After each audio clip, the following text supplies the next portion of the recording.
না না, বিভিন্ন রাজ্যে যে বাঙালি আক্রান্ত হচ্ছে আমরা প্রতিনিয়ত আমরা স্ট্রিট কর্নারিং এর মধ্যে বলেছি। তার কারণ এই বিজেপি বাংলাকে ভালোবাসে না, বাঙালিকে ভালোবাসে না। ওরা প্রতিনিয়ত বাংলাকে অপমানিত করে, লাঞ্ছিত করে, বাংলার বঞ্চিতকে তারা বাংলার প্রাপ্যকে তারা বঞ্চিত করে। এটা আমরা দীর্ঘদিন ধরে দেখছি। তাই আমরা মানুষকে সচেতন করছি যে আপনারা যে মোহে পশ্চিমবঙ্গে বিজেপিকে ভোট দিয়েছিলেন, বিজেপিকে অন্তত ভোটটা দেবেন না। তার কারণ ওরা বাংলার বন্ধু নয়, ওরা বাংলার শত্রু।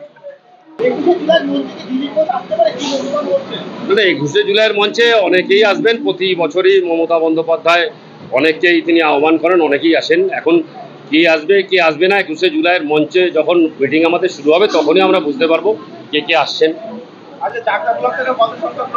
চাকদা ব্লক থেকে আমাদের আনুমানিক যেটা টার্গেট করা হয়েছে, আমরা 4 থেকে 5,000 লোক নিয়ে আমরা ইয়েতে যাবো, ধর্মতলা যাবো। না, অভিষেক ব্যানার্জি তো পরিষ্কার বার্তা দিয়েছেন। আজকে যেভাবে হিন্দু বাঙালিদের নিধন করা হচ্ছে, যেভাবে তাদের অপমানিত করা হচ্ছে, তিনি পরিষ্কারভাবে বলেছেন ভারতবর্ষের স্বাধীনতা আন্দোলনে সবচেয়ে বেশি যোগদান যদি কারোর থাকে সেটা বাঙালিদের। সুতরাং এই বাঙালিদের আবার একত্রিতভাবে আমাদের যে স্বাভিমান, সেই স্বাভিমানকে বজায় রাখতে হবে এবং বিজেপির বিরুদ্ধে সর্বাত্মকভাবে লড়াই করতে হবে।